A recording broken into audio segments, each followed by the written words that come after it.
여자친구가 회사에서 당했던 이야기입니다. 제 여자친구는 졸업 후 곧바로 취업을 했습니다. 직원이 100명 정도 되는 무역회사였지요. 해외 업체들이랑 거래하는 일이 많다 보니 영어를 잘하는 사람들이 많았습니다. 유학파도 많고 국내 명문대 졸업생도 많았습니다. 당연히 부잣집 자녀들이 많은 회사였고 콧대 높은 직원이 많았습니다. 그런데 여자친구는 지방대 출신이었지요. 그리고 집안도 가난했습니다. 입사 직후부터 노골적인 무시를 당했습니다. 특히 여자 선배들의 무시가 심각했습니다. 여자친구가 얼굴도 이쁘고 마음씨도 착합니다. 그래서 모든 사람들에게 친절한 편이지요. 청소하는 아주머니들이나 경비 아저씨들에게도 친절했습니다. 콧대 높은 여직원들은 청소 아주머니를 막대했습니다. 바닥에 쓰레기를 버리면서 치우라고 명령도 하고 책상이 깨끗하지 않다고 소리도 질렀다고 합니다. 여자친구는 그분들께 몰래 음료수도 드리고 쓰레기통도 직접 비우기도 했다고 합니다. 그러다 보니 아주머니들이 딸처럼 좋아해 주셨다고 합니다. 그분들께도 항상 밝게 웃으며 인사를 하던 여자친구였습니다. 그런데 콧대 높은 선배들 눈에는 그 모습이 보기 싫었나 봅니다. 선배 언니들이 여자친구를 화장실로 불렀다고 했습니다. 언니들은 여자친구에게 말했습니다. 네가 회사 얼굴에 먹칠을 하고 있다. 여자친구는 그 말뜻을 이해하지 못했습니다. 그러자 언니들이 더욱 심하게 몰아붙였습니다. 청소 아주머니들과 인사를 나누는 모습을 봤다고 했습니다. 회사 유니폼을 입고 그런 사람들이랑 대화하지 말라고 했답니다. 워낙 무섭게 욕을 해서 여자친구는 아무런 말도 못했다고 합니다. 하지만 성품이 사람을 무시할 수 없는 사람이었습니다. 그런 친절함 때문에 많은 사람들이 여자친구를 좋아했습니다. 거래처 사람들도 여자친구를 좋게 봐주었고 회사의 남자 직원들도 여자친구에게 호감을 보이기도 했습니다. 그러자 선배 언니들의 괴롭힘이 더욱 심해졌습니다. 사소한 일로 트집 잡기 시작했고 근거 없는 소문도 퍼뜨리기 시작했습니다. 한 번은 회사에서 인기가 많은 거래처 직원이 회사에 왔었습니다. 여직원들에게 선망의 대상이던 남자였지요. 그런데 그 사람이 제 여자친구에게 커피를 사다 줬다고 합니다. 회사 여직원들도 고백을 했었지만 대부분 차였다고 했었습니다. 그런데 자신들이 깔보던 여자친구에게 그 남자가 호감을 보인 것입니다. 가난한 여자친구를 무시하던 그녀들은 자존심이 상했던 모양이었습니다. 그 외에도 거래처 사람들에게 인기가 많았습니다. 항상 친절한 그녀를 싫어하는 사람들은 별로 없었지요. 그런데 그 뒤로 온갖 소문이 떠돌기 시작했습니다. 여자친구가 거래처 남자들을 꼬시고 다닌다. 돈 많은 남자를 꼬시려고 수단 방법을 가리지 않는다더라. 누구랑 잤다더라. 등등. 악의적인 소문들이 사실인 양 회사에 퍼지기 시작했습니다. 당연히 동기 직원들 사이에서도 왕따를 당하듯 했고요. 그때 여자친구가 많이 힘들어했었습니다. 특히 한 여직원이 유독 심하게 괴롭혔습니다. 그녀는 스스로 잘났다고 자부하던 여자였습니다. 당연히 자신이 남자들에게도 인기가 많다고 생각하던 사람입니다. 하지만 남자들은 심성이 착한 여자친구에게 호감을 보였습니다. 그때마다 그 여자는 여자친구를 비하하고 비난했습니다. 천박하게 남자를 후리고 다닌다고 말이죠. 뿐만 아니라 다른 직원들에게도 온갖 이간질을 다 했었습니다. 제발 그러지 말라고 부탁을 해도 악담과 이간질은 멈추지 않았습니다.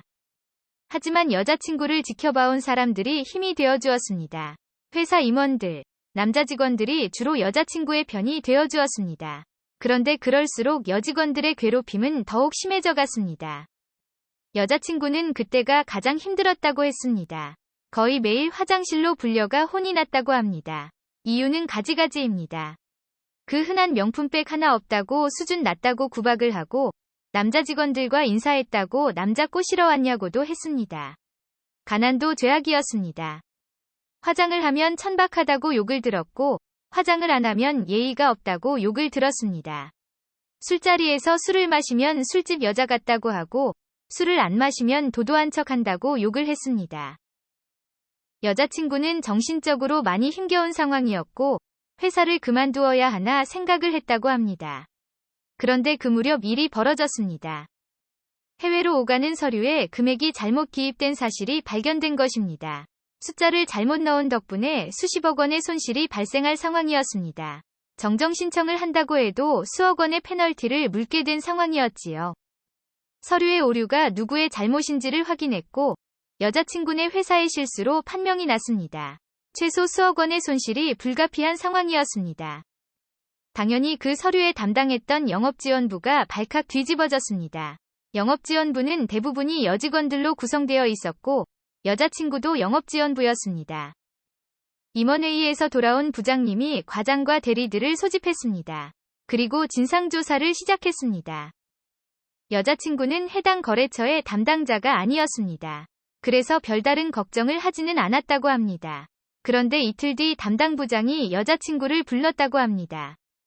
부장은 담당 팀장과 책임자들의 증언을 들었고 여자친구가 그 서류의 담당자라고 보고를 받았다고 했습니다. 그래서 실수를 하게 된 경위서를 제출하라고 했다고 합니다. 여자친구는 큰 충격을 받았습니다. 분명 자신의 일이 아니었습니다. 그런데 여직원들이 여자친구가 그 일을 했다고 증언했습니다. 언니들이 여자친구에게 일을 떠넘기는 경우가 종종 있었습니다. 이번 일도 그렇게 담당자가 아닌 여자친구가 대신했고 여자친구가 실수를 했다고 증언을 했다 했습니다.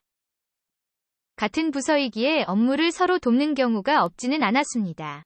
이번 사건도 그런 경우라고 증언을 했다고 합니다. 실제로 누가 입력을 한 것인지 증거도 남아있지 않다고 했습니다. 여자친구가 억울하다고 항변을 했습니다. 하지만 다수의 여직원들이 그렇게 증언을 했습니다. 꼼짝없이 여자친구가 뒤집어 쓸 상황이었습니다. 여직원들은 울고 있는 여자친구에게 오히려 훈계를 했다 합니다. 일을 똑바로 못해서 회사에 손실을 끼쳤다며 구박을 했다고 했습니다. 펑펑 울었지만 달라지는 것은 없었습니다. 여자친구는 증거를 찾기 위해 노력했습니다. 하지만 같은 부서 직원들이 협조를 해주지 않았습니다. 언니들의 압박에 누구도 컴퓨터 기록을 보여주지 않은 것이지요. 여자친구의 컴퓨터에는 작업 기록조차 남아있지 않았습니다. 다른 여직원들이 도와주지 않으니 결백을 증명할 방법도 없었습니다. 보고서가 올라가면 임원회의에서 징계가 결정될 예정이었습니다. 감봉 또는 퇴직 처리까지 가능한 사안이었습니다. 여자친구가 울면서 하소연했지만 담당 부장도 할 수 있는 일이 없었습니다. 부서원들의 증언을 종합해서 보고서를 작성할 뿐이었습니다. 부장도 안타깝지만 해줄 수 있는 게 없다고 했습니다. 여자친구가 거짓말을 할 사람이 아니지만 증거가 없어서 못 도와준다고 했지요. 보고서 작성이 마무리되어 가고 선배 언니들의 괴롭힘은 더욱 심해졌습니다. 여자친구를 철면피라며 스스로 회사를 나가라고 종용을 했습니다. 그 무렵 여자친구도 퇴사를 결심했었다고 합니다. 너무 힘들었다고 말이죠. 하지만 반전은 예상치 못한 곳에서 일어났습니다. 여자친구가 회사에서 잘릴 거라는 소문이 돌았다고 합니다. 소문의 출처는 여자 화장실이었고요. 청소하시던 아주머니가 그 이야기를 들었다고 합니다. 덕분에 청소하시는 아주머니들 사이에 소문이 났습니다. 그분들이 여자친구를 걱정해 주었습니다. 하지만 여전히 여자친구의 상황은 좋지 않았습니다. 여자친구는 자신의 결백을 증명할 방법을 찾지 못했었지요. 여직원들은 똘똘 뭉쳐 여자친구를 외면했습니다. 여자친구는 결국 회사를 떠날 결심을 했고 아주머니들께 마지막 인사를 하게 되었습니다. 경비 아저씨께도 회사를 떠나게 될 것 같다고 인사를 했습니다. 그런데 아주머니들이 이상한 이야기를 해주었습니다. 화장실에서 펑펑 울면서 어떡하냐고 그러더라고. 그래, 그 여자 짓인 것 같아.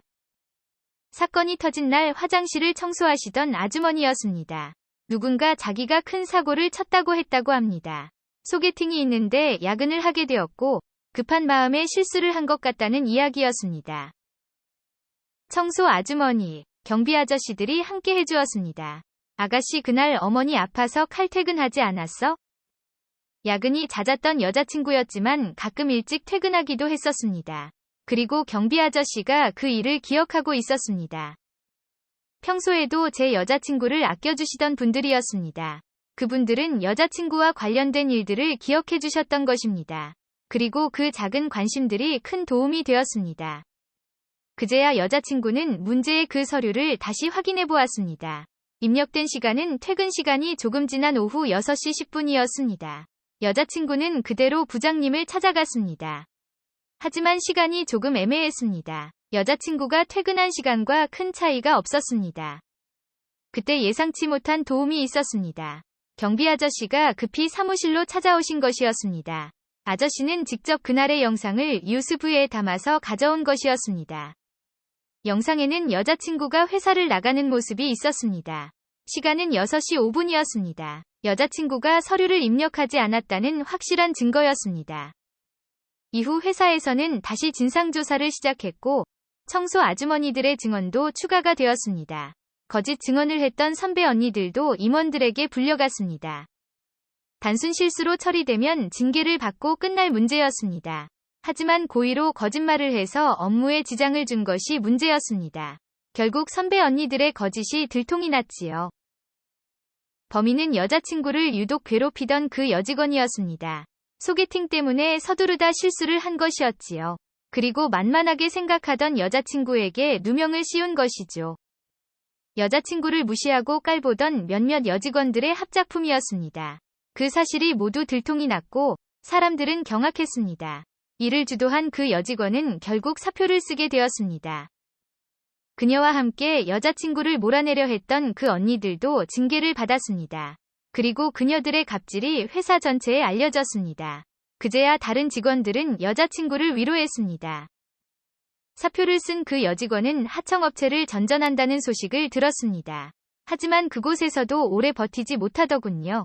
그러다 소식이 끊어졌습니다. 갑질을 하던 언니들은 결국 사람들에게 신뢰를 잃었습니다. 팀원들이 선배를 잘 따르지 않으니 버티질 못하고 퇴사를 하더군요.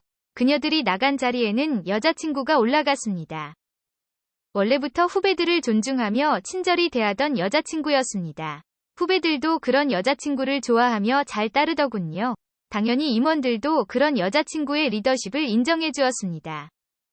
여자친구는 여전히 경비 아저씨들이나 청소 아주머니들과 친합니다. 최근에는 매점 아주머니랑도 거의 베프가 되었더군요. 여자친구 부서의 여직원들도 이제는 그분들께 갑질을 하지 않습니다. 사람을 사람으로 대하는 여자친구. 이런 사람을 놓치면 두고두고 후회할 것 같았습니다. 그래서 곧 결혼을 앞두고 있습니다. 영상 시청 감사합니다.